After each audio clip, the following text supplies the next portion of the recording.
जय हिंद साथियों, welcome to easy maths by Abbas sir. Hindi के सब्जेक्ट में आपकी वर्णमाला चल रही थी। वर्णमाला का पार्ट 1 आपको फेंक दिया गया, उसको जाके देख लेंगे, तब आपको दूसरा पार्ट देखना है, नहीं तो दूसरा पार्ट नहीं समझ में आने वाला। पार्ट 1 में आपको स्वर के बारे में थोड़ा थोड़ा जानकारी दे दिया गया, आज उसके बारे में पूरी जानकारी दे देंगे। स्वर आज खत्म कर देंगे। अगर आपको आज का सेशन अच्छा लगे तो आप प्लीज एक लाइक करके जाएंगे और अपने दोस्तों तक वीडियो को पहुंचाइए और सब्सक्राइब कर दीजिएगा। चलिए आइए, अभी तक आपको स्वर के बारे में बताया गया, आज बताया जाएगा। स्वर टोटल 3 प्रकार के होते हैं। स्वर की जो प्रकार है वो 3 प्रकार के होते हैं।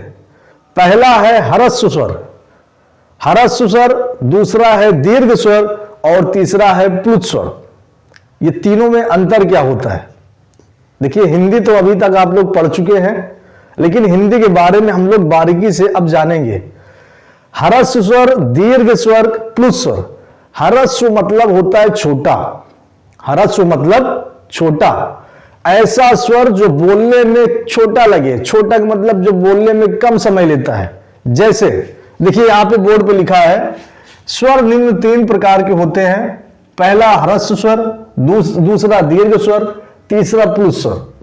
ह्रस्व स्वर का मतलब है जिन स्वर के उच्चारण में बहुत कम समय लगता है। बहुत कम का मतलब बहुत ही कम स्वर भी हो और बोलने में बहुत ही कम टाइम लगे। जैसे में देखिए कौन कौन से आते हैं और कितने होते हैं, ये चीज आप लोग ध्यान देंगे, क्योंकि एग्जाम में यहां से क्वेश्चन बनता है वर्णमाला से।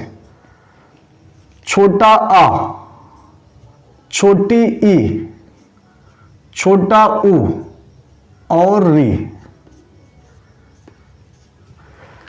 ह्रस्व स्वर 4 प्रकार के होते हैं, चारों आपके छोटे होते हैं। छोटा आ, छोटी ई, छोटा ऊ और री। बोल के आप लोग एक बार ट्राई करिए। आ, ई, ऊ, री। कम समय लगा। अच्छा, क्वेश्चन में यह भी पूछा जाता है कि ह्रस्व स्वर टोटल कितने प्रकार के होते हैं? ह्रस्व स्वर निम्न कितने प्रकार के होते हैं? 4। कौन कौन से? आ, ई, ऊ और री। आ, ई, ऊ और री। आ, ई, ऊ और री। ये 4 प्रकार के ह्रस्व स्वर होते हैं। इसको आप लोग थोड़ा सा ध्यान में देंगे। बात है नंबर 2 की। नंबर 2 आपको बताया गया दीर्घ स्वर। दीर्घ मतलब लंबा, दीर्घ मतलब लंबा, बड़ा। दीर्घ मतलब होता है बड़ा है, होता लंबा है। दीर्घ स्वर उसे कहते हैं जिन स्वरों के उच्चारण में, मतलब जिन स्वर को बोलने पर ह्रस्व से दुगना समय लगे। अब पहले आपको ह्रस्व आपको ध्यान में रखना है। ह्रस्व मतलब छोटा, आ, ई, ऊ और री। दीर्घ मतलब बड़ा। दीर्घ का उच्चारण जब भी आप लोग करेंगे तो ह्रस्व से दोगुना टाइम लगेगा, दोगुना समय लगेगा। जैसे ह्रस्व था आ, दीर्घ हो गया आ, ई, ऊ, ऊ। देखिए, ह्रस्व में, ह्रस्व का आपके 4 प्रकार के। दीर्घ में कौन कौन से आता है? छोटा आ तो आपका ह्रस्व हो गया, बड़ा आ आपका दीर्घ हो जाएगा। जितनी भी बड़ी है सब दीर्घ में आएगी। बड़ा ऊ। री तो आपका ह्रस्व में था, ए आ जाएगा, ए आ जाएगा, ओ आ जाएगा, औ आ जाएगा। अन और आहा स्वर नहीं होते। अन और आहा होते हैं अयोग वाह। अन को कहते हैं अनुस्वार, आहा को कहते हैं विसर्ग, और ये दोनों अयोग वाह में आते हैं। ये चीज आप लोग ज्यादा ध्यान देंगे, है ना। तो देखिए, दीर्घ स्वर का मतलब, दीर्घ मतलब बड़ा, लंबा। दीर्घ स्वर उसे कहते हैं जिन स्वर के उच्चारण में ह्रस्व स्वर से दोगुना टाइम लगता है। ह्रस्व स्वर का आ, ई, ऊ, री। अब इधर ए नहीं पढ़ा जाएगा। ए, आई, ओ और औ, ओ और औ। देखिए, जो 4 ये जो ह्रस्व स्वर है, इसको हम लोग मूल स्वर कहते हैं। इसको हम लोग मूल स्वर भी कहते हैं। मूल स्वर का मतलब यही आपका मूल स्वर है। इसी तीनों से, इसी चारों से ये सब मिलके बना है।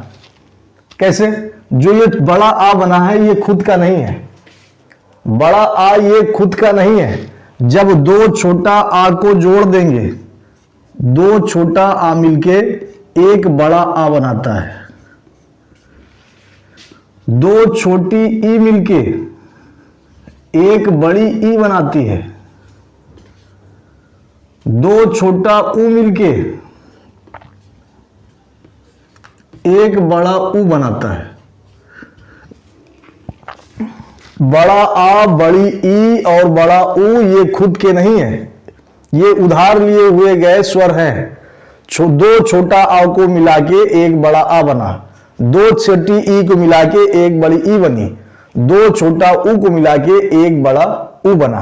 अब बात है यहां पे कि एक किस किस से बना है, तो भैया ए बना है छोटा आ से, और ये वाली छोटी ई को जब मिला देंगे तो ए बन जाएगा। छोटा आ और छोटी ई को मिला देंगे तो ए बन जाएगा।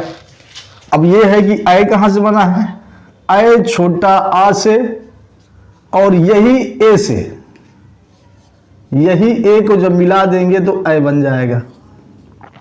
देखते हुए चलेंगे ध्यान से। ए बना है छोटा आ और छोटी ई को मिलाने पर ए बन गया। ए कहां बनेगा, जो छोटा आ और जो ए बना था, आ और ई को मिलाने पर ए बना था, उसको दोनों को जोड़ देंगे तो ए बन जाएगा। ओ किससे बनेगा, अगर यहां से कॉमन सेंस लगाएंगे तो छोटा आ और छोटा ऊ को मिलाने पर बनता है ओ, बनता है ओ। अब औ किससे बनेगा, छोटा आ और छोटा ऊ को मिलाने पर ओ बनता है। अब छोटा आ और ओ को मिलाने पर औ बन जाएगा।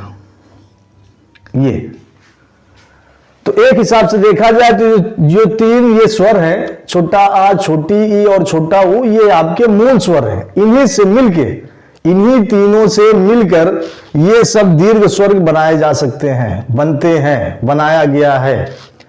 बात क्लियर है? तो ये टोटल कितने प्रकार के होते हैं, ये टोटल दीर्घ स्वर 7 प्रकार के होते हैं। दीर्घ स्वर 7 प्रकार के होते हैं। एक हो गया ह्रस्व स्वर, दूसरा हो गया दीर्घ स्वर। ये बार बार हम इसलिए दोहराते जाते हैं ताकि आपके माइंड में बिल्कुल कंफर्म हो जाए, कंठस्थ बैठ जाए। चलिए अब आ जाइए, तीसरा नंबर कह रहा है प्लुत स्वर क्या होता है।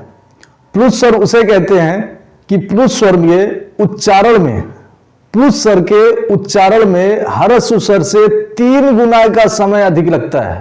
3 गुना, ह्रस्व स्वर से 2 गुना दीर्घ में, ह्रस्व स्वर से 3 गुना प्लुत स्वर में। और प्लुत स्वर इसको हम लोग कैसे डोनेट करते हैं, देखिए यहां पे लिखा हुआ है, इस स्वर के उच्चारण में ह्रस्व स्वर से 3 गुना समय लगता है। 3 गुना मतलब बहुत ज्यादा खींचकर। अतः इसमें 3, ये वाला 3, हिंदी का 3 का अंक लिख देते हैं। जैसे में देखिए, जैसे आपको किसी आदमी का ओम नाम है, किसी लड़के का नाम ओम है, किसी लड़के का नाम ओम है, तो इसको कैसे बुलाओगे, ओम ओम, बात सही है। लेकिन ये जब ओम बुलाओगे तो ये ओ चला जाएगा दीर्घ में, ना कि प्लुस में।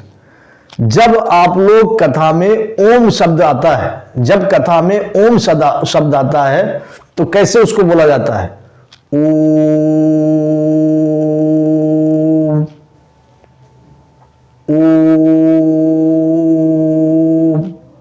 ओ को इतना खींच दिया जाता है, जब ह्रस्व स्वर से 3 गुना समय लगता है तो वो जाता है प्लुत स्वर में। अब ये ओम कैसे लिखा जाएगा, भैया ओम तो ये भी लिखा है, लेकिन ये ओम पढ़ा जाएगा, ना कि ओ, ये नहीं पढ़ा जाएगा। ओम लिखने के लिए आपको पहले ओ बनाना पड़ेगा, ओ के बाद ये 3 लिखना पड़ेगा, फिर मा लिखना पड़ेगा। ओम ऐसे लिखा जाएगा। ये ओम जहां भी लिखा होगा इसका मतलब ये है कि ये प्लुत स्वर है और ये बहुत ज्यादा खींच के बोला गया है। जैसे खेतों में आप लोगों ने देखा होगा, जब किसी को बुलाया जाता है, जैसे मान लीजिए उसका नाम गुड्डू है, उसका नाम गुड्डू है, गुड्डू, ए गुड्डू, इसको बहुत ज्यादा खींच दिया जाता है। पापा बुला रहे हैं, ये है को इतना ज्यादा खींच दिया जाता है कि ये पुरुष स्वर में चला जाता है। और पुरुष स्वर को लिखने के लिए ये 3 शब्द का 3 अंक का इसमें डोनेट किया जाता है, प्रदर्शित किया जाता है। ये बात क्लियर है। अब इस शब्द में बताइए कि पुरुष स्वर कौन सा है। इस शब्द में पुरुष स्वर ये ओ है, ओ पुरुष स्वर है, ओ एक पुरुष स्वर है। तो आज की क्लास स्वर से खत्म हो गई है। अब आपको इसको वीडियो को आपको बार बार देखिए, जब तक ना समझ में आए बार बार देखिए, और एक ना एक बार समझ में आ ही जाएगा। अब आपका स्वर चैप्टर खत्म हो गया, कल से आपकी व्यंजन चलेगी। बहुत ही इंटरेस्टिंग सब्जेक्ट है ये, बहुत ही इंटरेस्टिंग टॉपिक रहेगा, तो ये चीज आप लोग नहीं मिस करेंगे। ये अगर वीडियो आपको अच्छी लगी हो तो आप एक लाइक करके जरूर जाएंगे, सेशन को जरूर लाइक करिए, दोस्तों तक शेयर करिए और चैनल को सब्सक्राइब करिए। जय हिंद, जय भारत।